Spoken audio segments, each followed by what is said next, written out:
body language. This is not being at the theaters where you're just watching. This is us actively listening to what our presenter has to share with us today. So check yourself, make sure you're ready.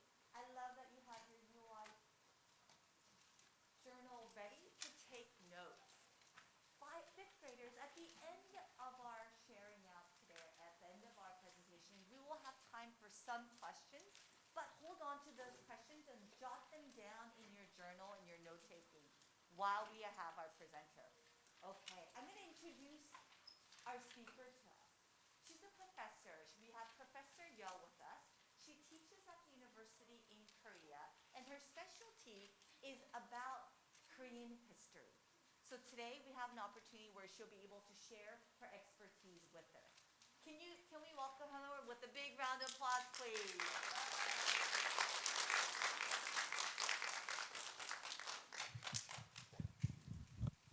All right, good afternoon. Can everybody hear me all right? Okay, excellent. So I'm Professor Lian Yu. I was born and raised in California, and I moved here 9 years ago to teach at Korea University. Have you heard of Korea University or Goryeo-daekyo?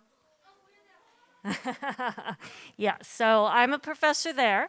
We have two history departments. We have one history department and a Korean history department. So I'm a part of the Korean history department. The history department takes care of the rest of the world, and obviously the Korean history department takes care of just Korea. So my specialization is the late 19th, early 20th century, but I also teach everything from the pre-modern to the modern period, and that includes the transition to a modern governmental system. So I understand that you've been learning about governments, is that right? And you've been learning about different kinds of governments and the function of a government and responsibilities, is that correct? Okay, great. So let me ask you, what do you think is the responsibility or the role of the government? Yes. Excellent, very good. To take care of you, make sure you're safe, and take care of what you need. Yes, in the back? To keep order. Yes, very good. And over here.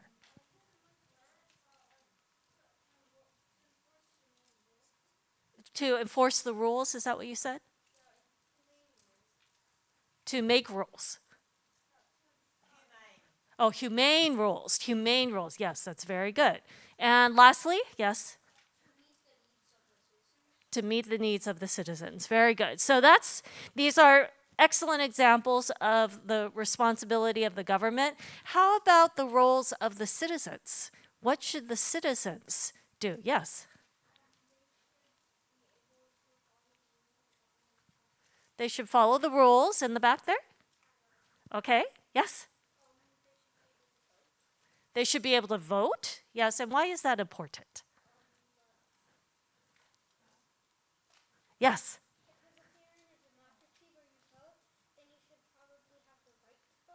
Okay.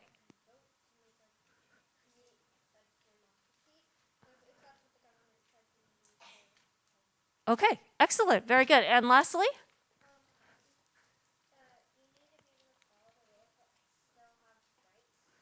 Still have rights. Can you think of like what kind of rights?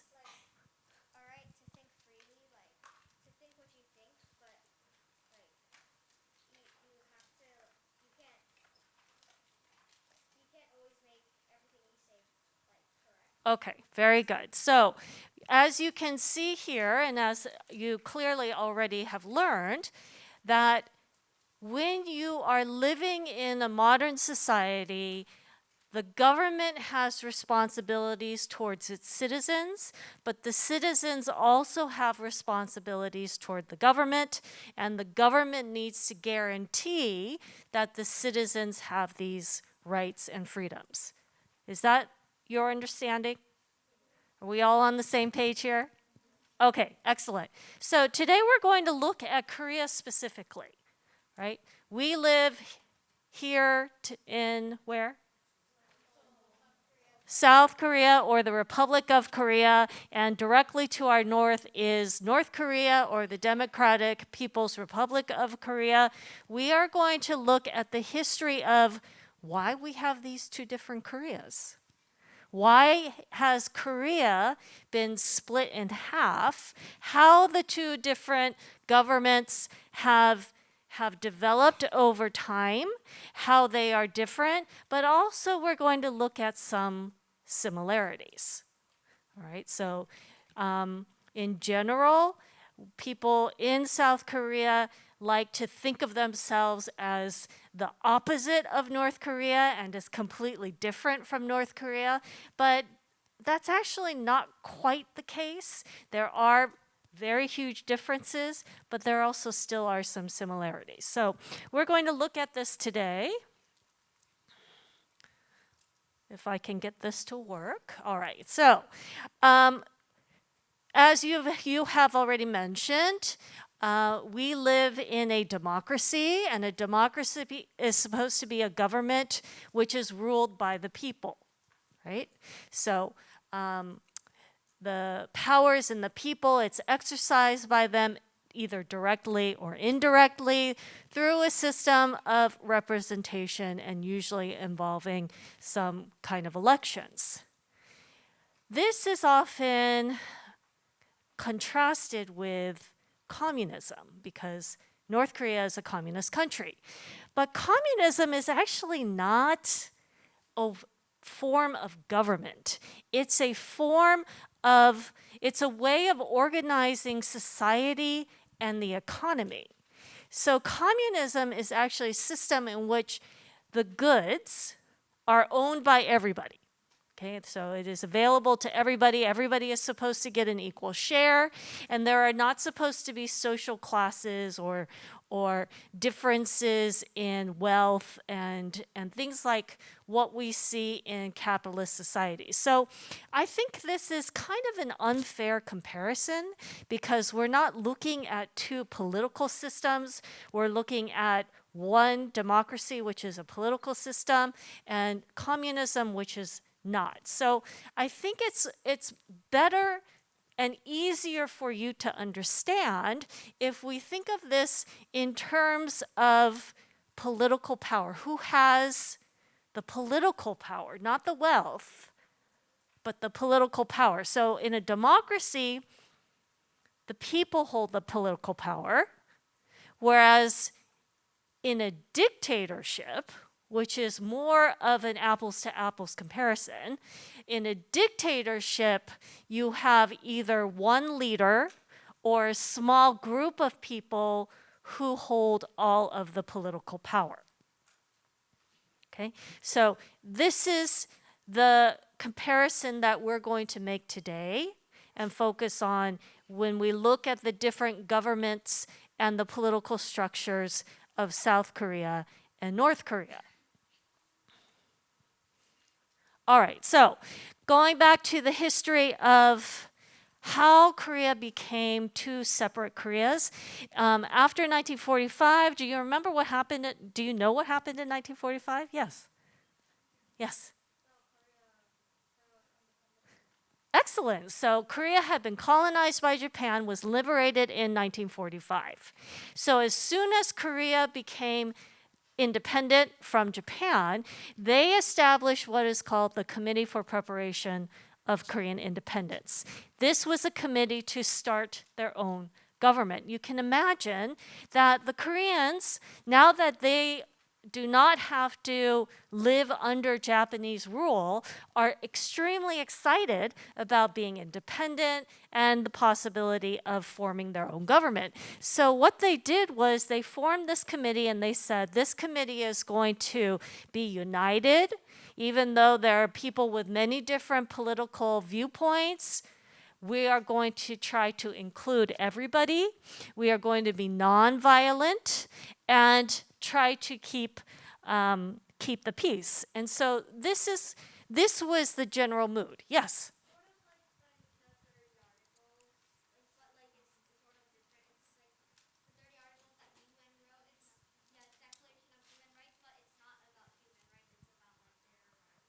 It's about their right and about establishing their own government. Yes, that's a very insightful observation.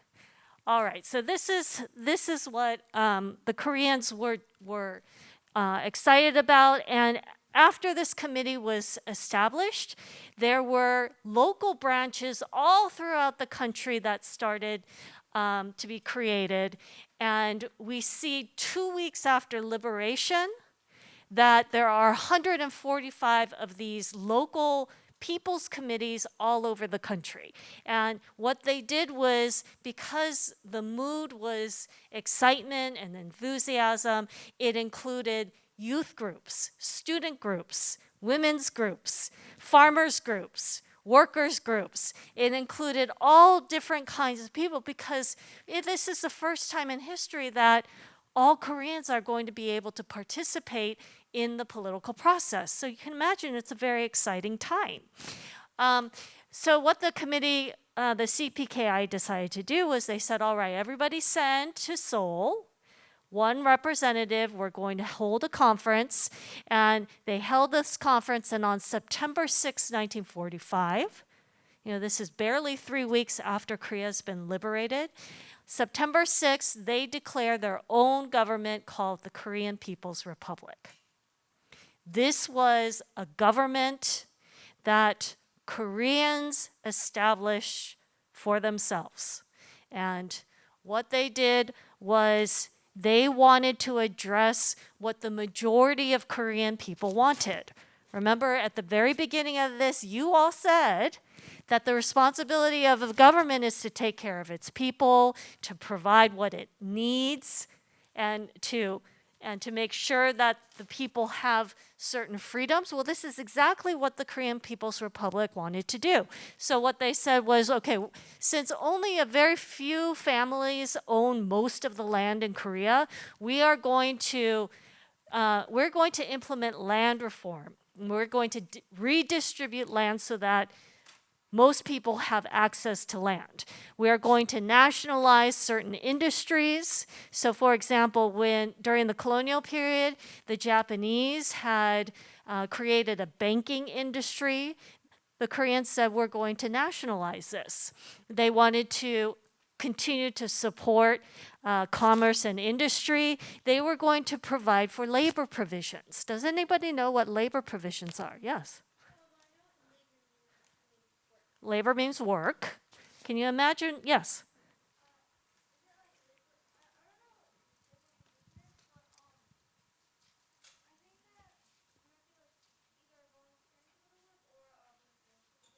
It's to protect workers. Labor provisions are to protect workers. So throughout the colonial period, there was no, for example, minimum wage. Okay? So people got paid very, very little money. There was no, for example, in today's society, it is not legal for companies to make their workers work, let's say 20 hours a day. Right? You can't do that. A company cannot do that.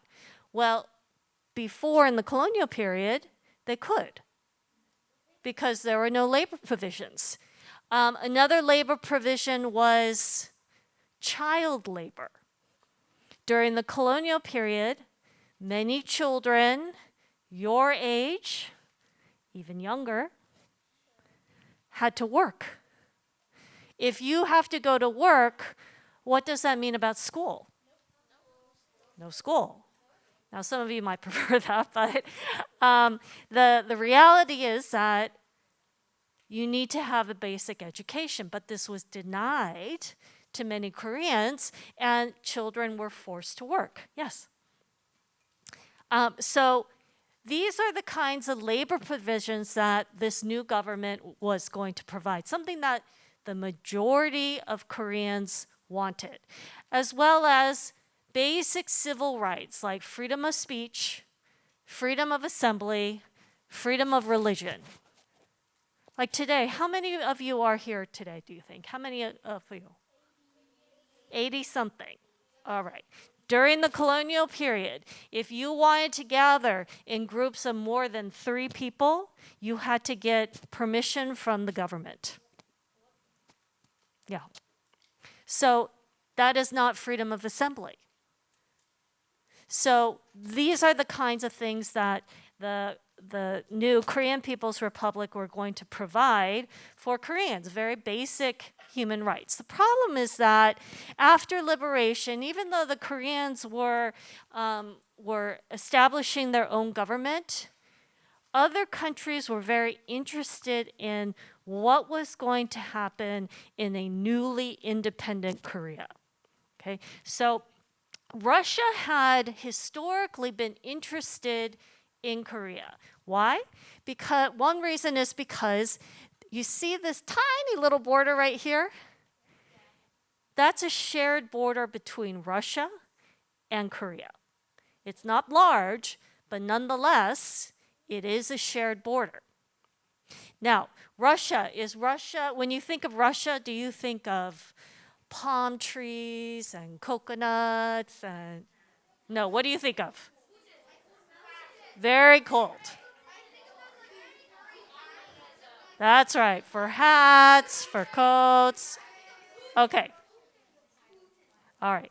So it's most of their ports, where their ships are frozen. So what they need is they need warm water ports for transportation, for their military. And so because Korea is a peninsula, right? It's covered by water on all 3 sides. Historically, Russia had been interested in Korea because Korea could offer warm water ports. So after liberation, the Russians, were going to be very interested in what was going to happen in a newly independent Korea. But the United States was also very interested in what was going to happen in Korea. Why do you think this was the case? The United States originally had zero interest in Korea. Yes.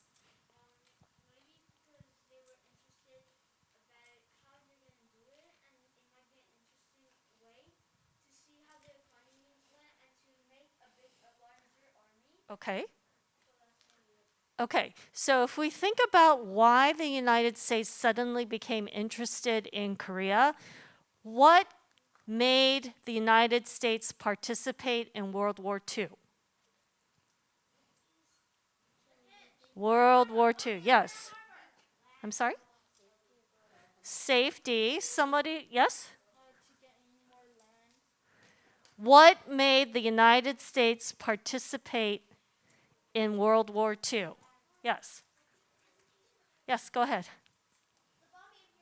Pearl Harbor. Where's Pearl Harbor? Hawaii. It's in the Pacific Ocean. So the United States thought that, we're vulnerable. Our Pacific side is vulnerable. So if we want to secure the United States, we have to secure the Pacific. If we want to secure the Pacific, that means Korea needs to be secure. So all of a sudden, the United States becomes interested in what is going to happen in Korea. They knew that the Russians would maybe agree to a joint partnership or joint intervention in Korea, but they knew that the Russians would not let the United States just do it on their own. So what they decided was they said, okay, what we're going to do is we're going to send in American troops and Russian troops to help Korea learn how to govern themselves. This is called trusteeship policy. All right? Do you have a question in the back? It is, yes. So Soviet Union, it had been changed to the Soviet Union. Yes. I'm getting to that, right? Yes.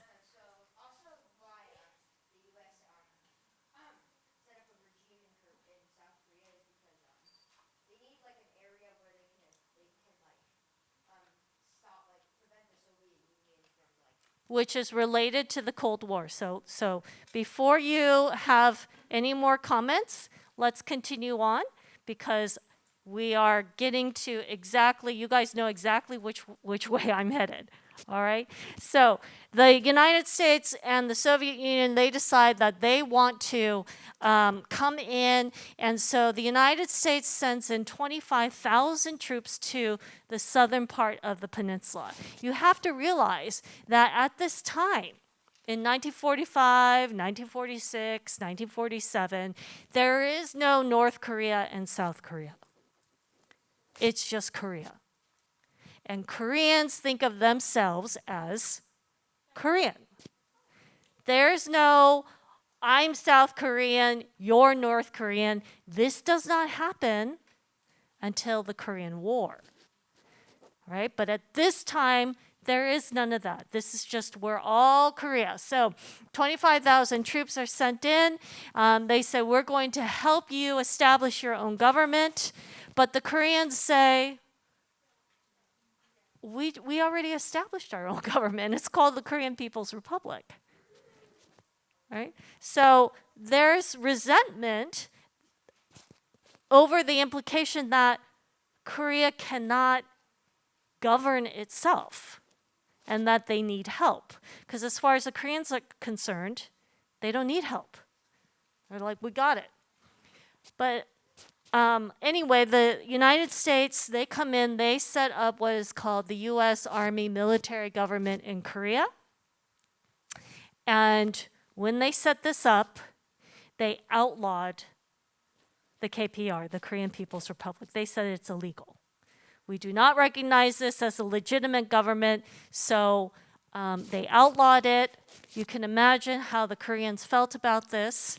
And what this did was, because when the United States came and they saw that there was a former colonial administrative system the Japanese had had, they said, oh, well, let's just use that. How do you think this would make the Koreans feel? Very bad, right? They don't like that. But for administrative efficiency, they decided to do this. What is going on up in the north? Well, the Soviets also sent their troops up into the northern part. But as the Koreans were implementing land reform, they were getting rid of the colonial administration, the Soviets said, sure, go ahead, do that. If that's what the people want, go ahead and do that. And this is also in agreement with what the Soviets felt was the right policy. So they kind of stayed in the background. And then in March of 1946, which is only 6 months after liberation, the North, they confiscated the large land holdings, and then they redistributed land. So this was turning out to be quite successful in the North. What this did was, this is very cost effective. It created a friendly border state for the Soviets. And you have to remember that Kim Il-sung, even though he was the first leader in North Korea, he was not automatically thought of as the leader. It took some time because there were other political groups at the time who also wanted to be a part of the government. But the result is that this did not end foreign occupation in Korea. So while the Japanese had left or had been kicked out, they were replaced by the Americans and the Soviets. So that we have this consolidation of an American influence south and a Soviet influence north. And by 1947, Washington, D.C. is willing to formally acknowledge the existence of the Cold War. So this is what you were referring to. All right, so let's look at how this government was established in the South. You have formal elections in the South in May of 1948. The United States felt that, all right, we have to now set up a formal government. Hopefully, the North will agree to have elections. But this is a way, if we set up a democratic government, this is a way for us to contain communism, to make sure that communism does not spread further. So they hold these elections in May, but Pyongyang in the north says, we do not agree. And we are not going to let you in to the northern part, because what gives you the right to say that this is the legitimate election? So they protest, the Republic of Korea is established, and Syngman Rhee is elected as the first president of South Korea. And then what we have in the north is they respond a few months later in August. They hold their own elections. Kim Il-sung is elected as the first premier of the Democratic People's Republic of Korea. So by August of 1948, now we have the formal establishment of two separate governments, one in the north, one in the south. And what you have then following this is, so the Soviets withdraw their troops from the north, the Americans withdraw their troops from the south, and this sets up the scene for civil war between the two Koreas. Why? Because neither Syngman Rhee nor Kim Il-sung had any intention of ruling half of a country. You have to remember, as I just said, everybody at this time, they think of Korea as Korea. They think of ourselves as Korean. So Syngman Rhee thinks, I'm going to govern Korea. That includes all of Korea. And Kim Il-sung thinks, I'm going to rule all of Korea. So because they do not want the country to be cut in half, and they do not want the government to be only half of Korea, this leads up to the Korean War. So the Korean War lasts, it starts in 1950, and North Korea is afraid that South Korea is going to attack, so North Korea goes to the Soviet Union. The Soviets say, okay, we'll help you if you decide to go to war with South Korea. So what happens is they go to war. All right, and this is where we begin to see the formation of South Korea, South Korean identity, and North Korea, North Korean identity. All right, so let's take a look at South Korea and the first president, Syngman Rhee, 73 years old. He's still younger than Biden, but he's not that young, right? He's not a spring chicken. And even though Syngman Rhee had spent most of his adult life in the United States, did you know this? He was educated in the U.S. He went to college in the U.S. He got an honorary doctorate from Princeton University. Okay, so he was very familiar with American democratic principles. However, he had such personal ambition that he started acting like a traditional Korean king. Do you have a question? I cannot hear you. Can you speak up?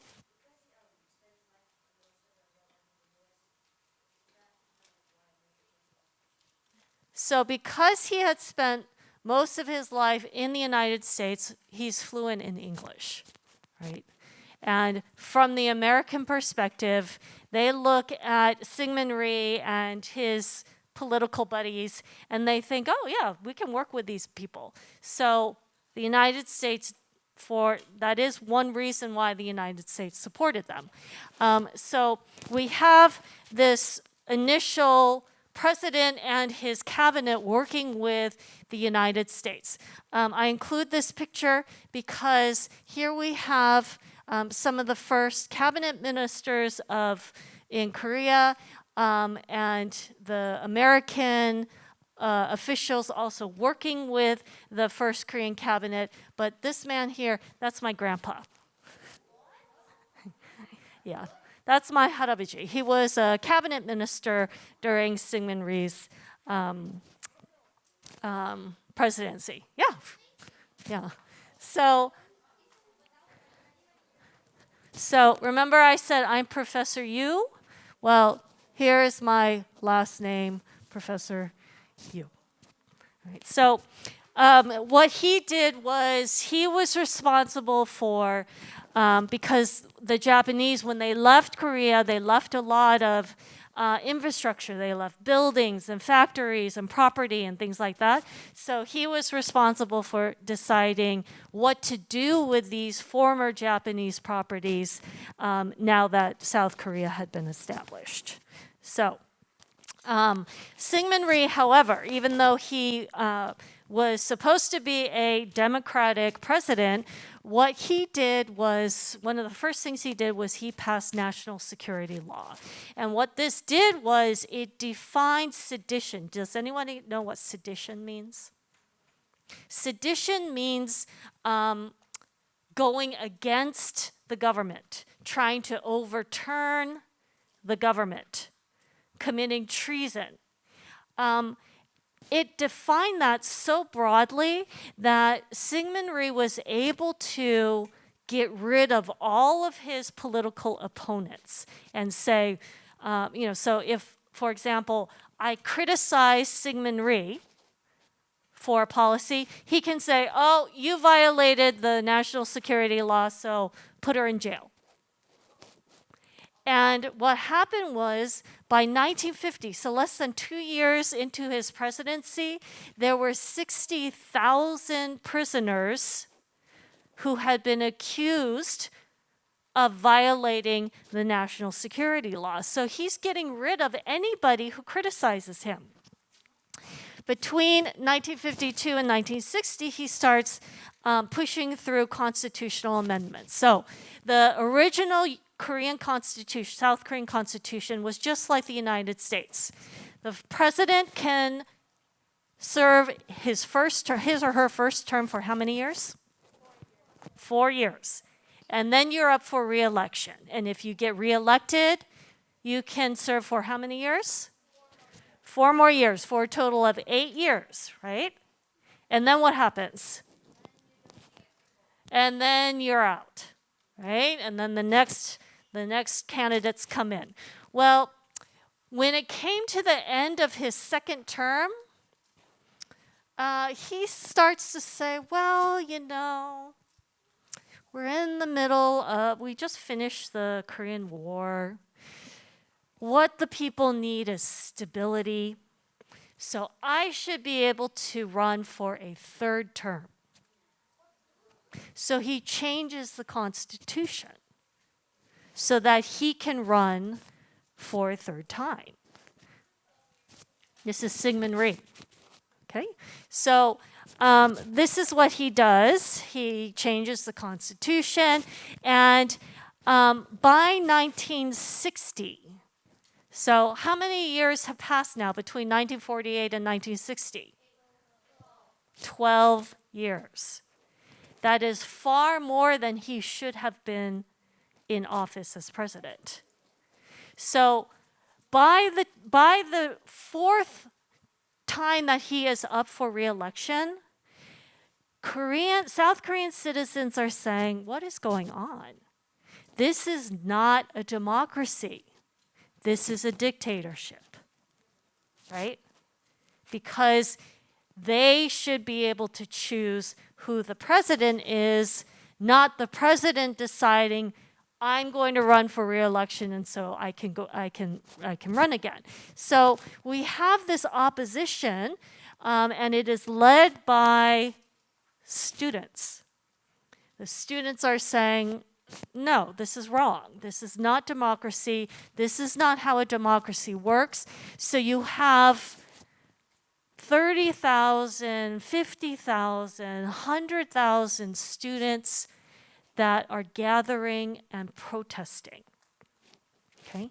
On April 19th, 1960, this is called the April 19th Revolution, you have thousands of students, including elementary students, same age as all of you, that march to the Blue House where the president lives because they are protesting and they're saying you should not be able to be president for a fourth term.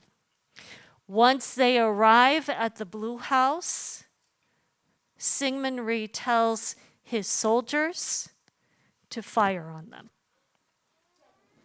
So you had students who had no weapons and were peaceful who died on this day. Okay? So when this happens, President Rhee, Syngman Rhee, he loses all credibility. And so there are demands for Syngman Rhee to resign, and he does. But between 1948 and 1960, there was very, very little change and development in the economy. Korea was still one of the poorest countries in the world. And so people were very dissatisfied with the situation. And so in 1961, a military general, Park Chung-hee, decides to stage a military coup d'etat, which means that he overthrows the government and he takes power. He takes it forcefully, another dictator, right? So he has this idea that we need to economically develop, and so this is what he pushes between 1961 to 1979 when he is the president. How many years is this? 18 years. Does this sound like a democracy to you? No. Right? This is yet another dictatorship. During his presidency, he rules, he declares martial law. So that means that the military is in charge. He arrests anybody who opposes him or criticizes him. There's censorship of the press. There is no political activity whatsoever. And the Korean CIA, the Korean Central Intelligence Agency, is created in order to spy on people and make sure that they're not planning to do anything against him. So this happens during this time. But he is able to economically develop Korea. How many of you have been down to the Han River? Raise your hand. This is what parts of it used to look like. This neighborhood right here in Yeonidong, this is what parts of it used to look like. This just shows to you visually, you can see South Korea was a very poor country, right? So this was what Park Chung-hee was trying to change, and he was successful at this. But in 1979, after 18 years and being a dictator, he was assassinated. So after he's assassinated, you would think that, okay, great, maybe we can now have a democratic government. No, another military general stages another political coup d'etat, takes over the government forcefully, and stays in power from 1979 to 1988. This is Chun Doo-hwan. How many years is that? 79 to 88? 9 years. Does this sound like a democracy to you? No. After him, No Tae-woo takes over. He's president for 5 years. And it isn't until Kim Young-sam is elected that we have the true establishment of a democracy in South Korea. Okay? Kim Young-sam is the first civilian to be president since Syngman Rhee.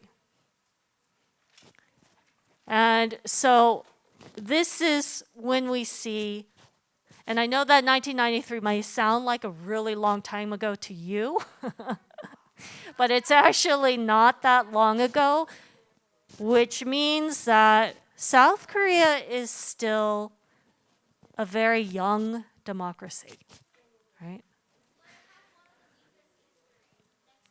Do you have a question in the back? Oh, I'm sorry. It should be 1998. 1993 to 1998. Yes. I'm sorry, I cannot hear his question. Yes.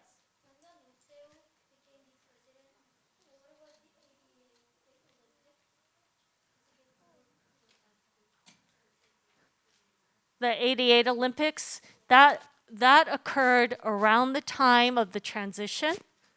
But both Jeonduan and Notae wanted to hold the Olympics here in Korea because that was a way for Korea to really establish itself internationally. All right.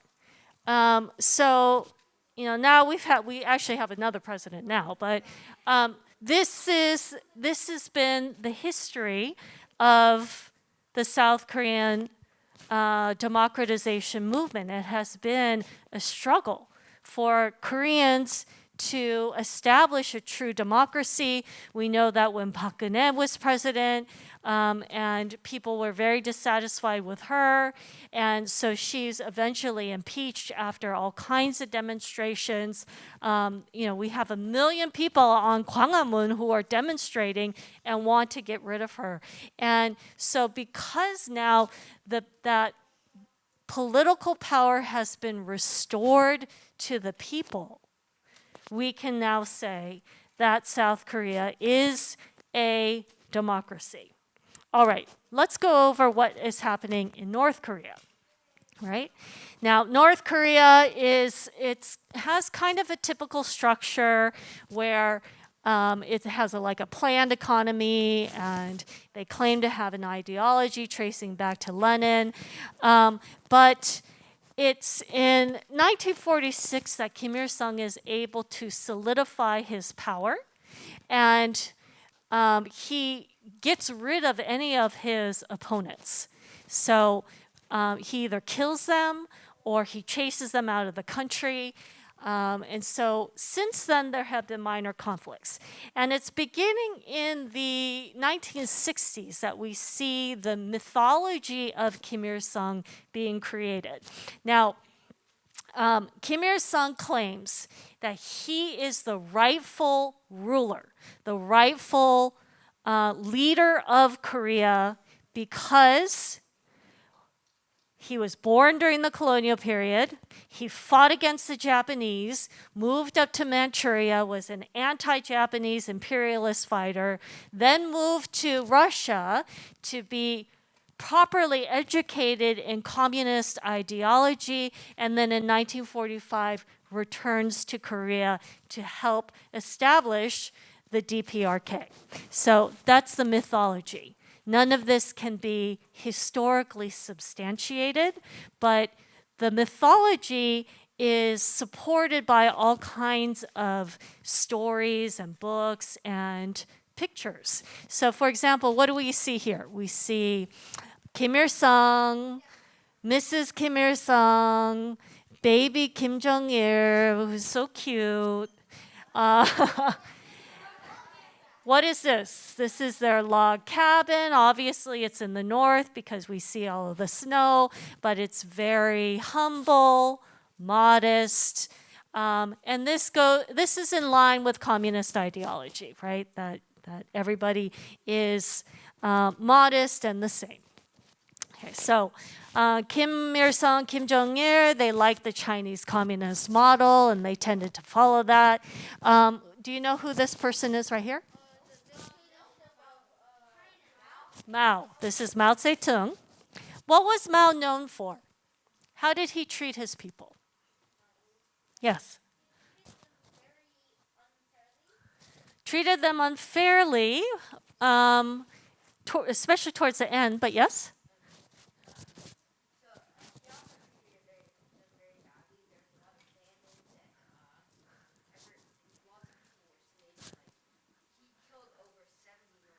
He did, but these were non-communists that he killed. If you were communist, though, especially if you were a farmer, He really liked the farmers, and he would go down to the farms and he would talk to the farmers. And this is what Kim Il-sung was found appealing. So he would do the same thing. He would go to the farms, he'd go to the factories, he'd talk to the people. And so this is kind of the model that he followed. But North Korean communism has some very important differences with other communist countries. So the typical symbol of the Communist Party or the Workers' Party is the hammer and the sickle. Who does the hammer symbolize, represent? Yes. Yes, the workers. And the sickle represents whom? Yes? The farmers. What does this one in the middle look like to you?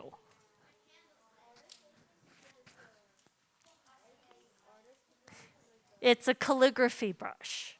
Okay, it's a calligraphy brush. Who uses calligraphy brushes?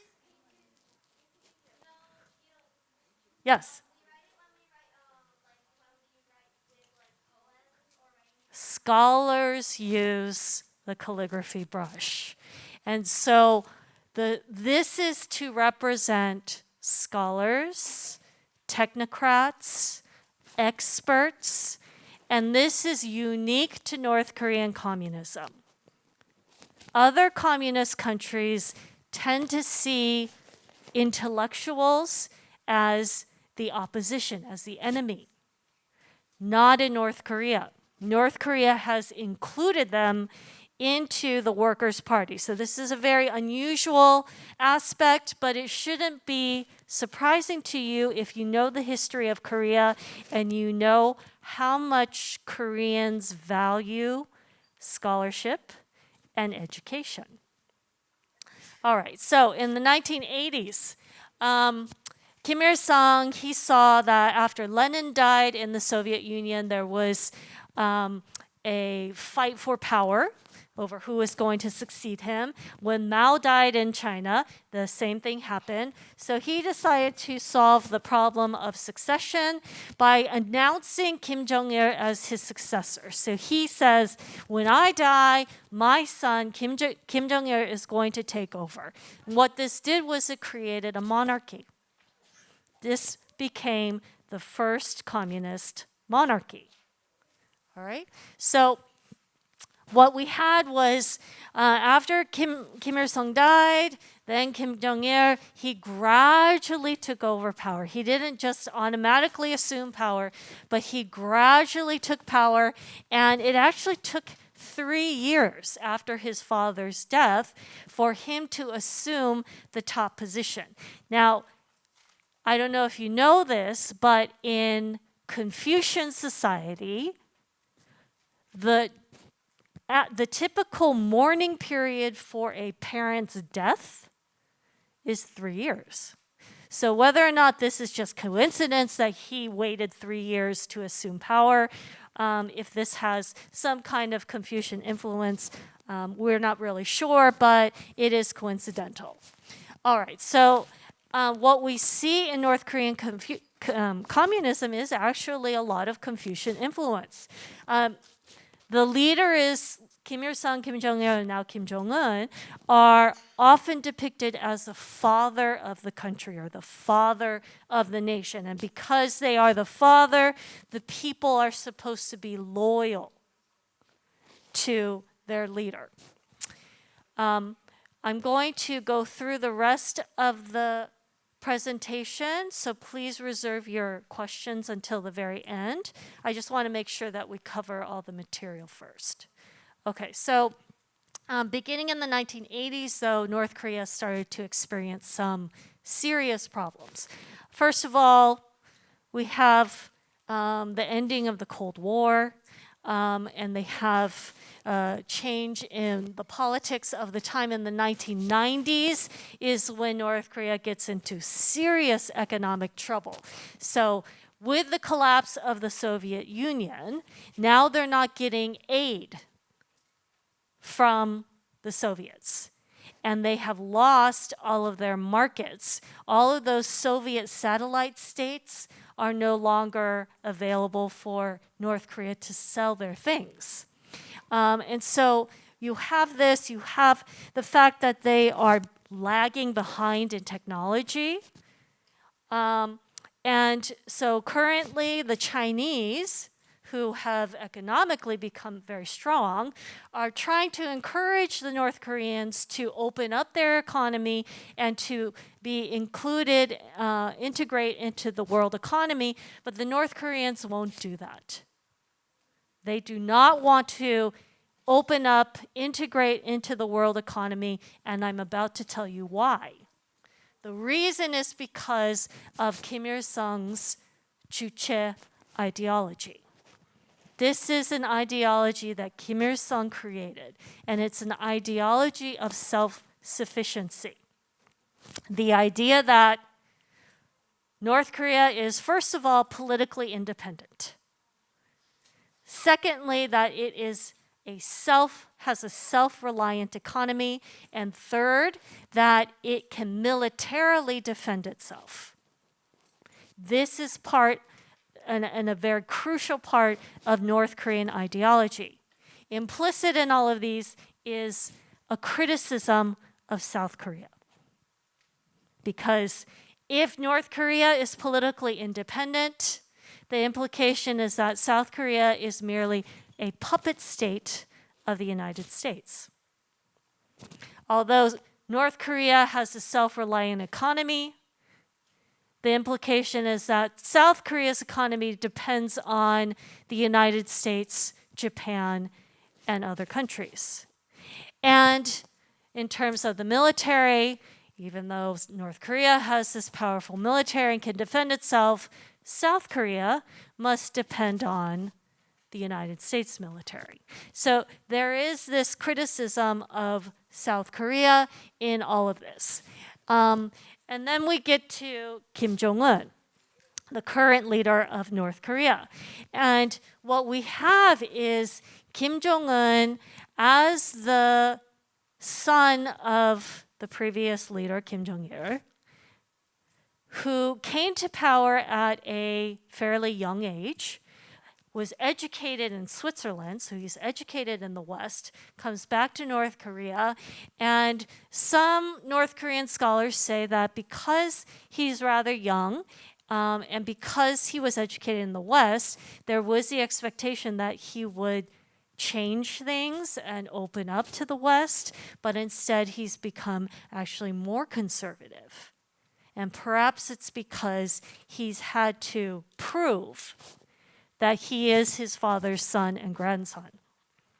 Okay? So what we have is the establishment of a hardline communist country, and in the South we have a rather flourishing democracy that is becoming more and more democratic, whereas in the North we have a concentration of power in Kim Jong-un, his family, and what is essentially a dictatorship. All right. I hope this gives you a better understanding of why we have these two different countries, two different governments, and how these two different governments have developed over time. All right. Did you have a question?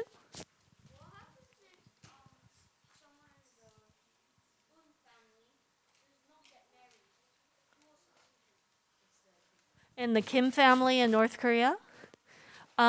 Well, it's highly unlikely that that would happen. He is married, and so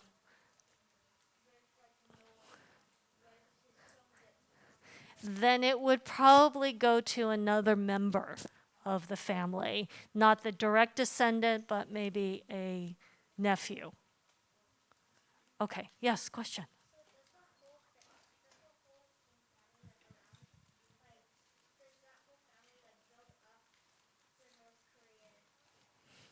Yes, and they are the center of power.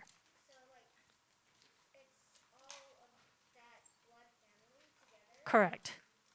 Which is why it's like a monarchy. Yes.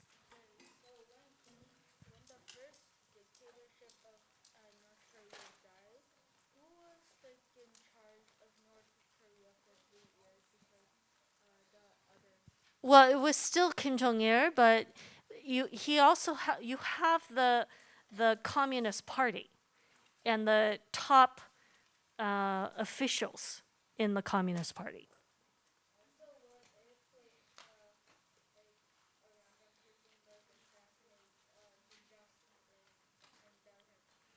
You know, a lot of people have been thinking that that may happen, but since the DPRK was established in 1948, it hasn't.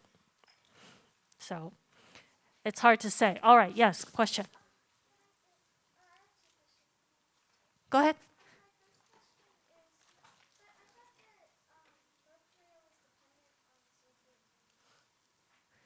Well, they were previously, but the Soviet Union doesn't exist anymore, right?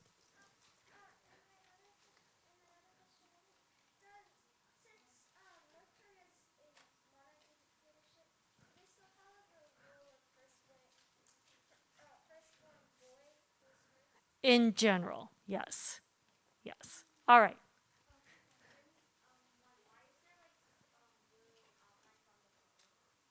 I do not know.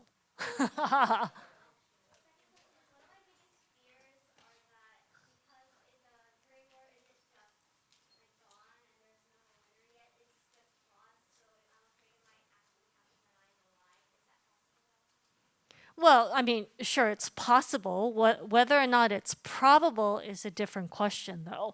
I don't think it's probable. I think North Korea, um, they may do some what appears to us as some crazy things, but they're not stupid.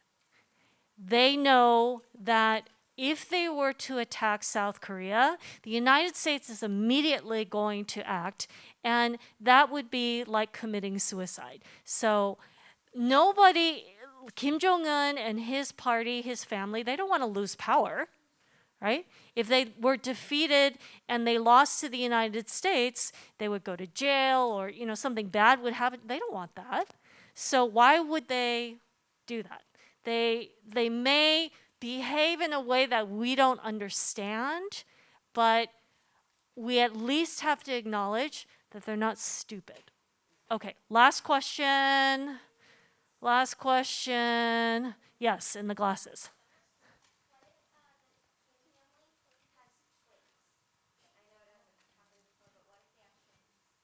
Then probably the older one will be the successor, right? Because twins aren't, even though you're twins, you're not born exactly the same time. All right. Okay, thank you very much. I'm sorry I couldn't answer all of your questions, but I'm glad that I was able to meet you and to talk to you today. Thank you for your attention. I hope this was helpful. Thank you. 5K, before we return back to our class, I know some of you had other questions you were wondering. You're welcome to go ahead and jot them down so that you can bring them back to your classroom. Can we give Professor Yeo one last big applause for coming speaking to us? Thank you.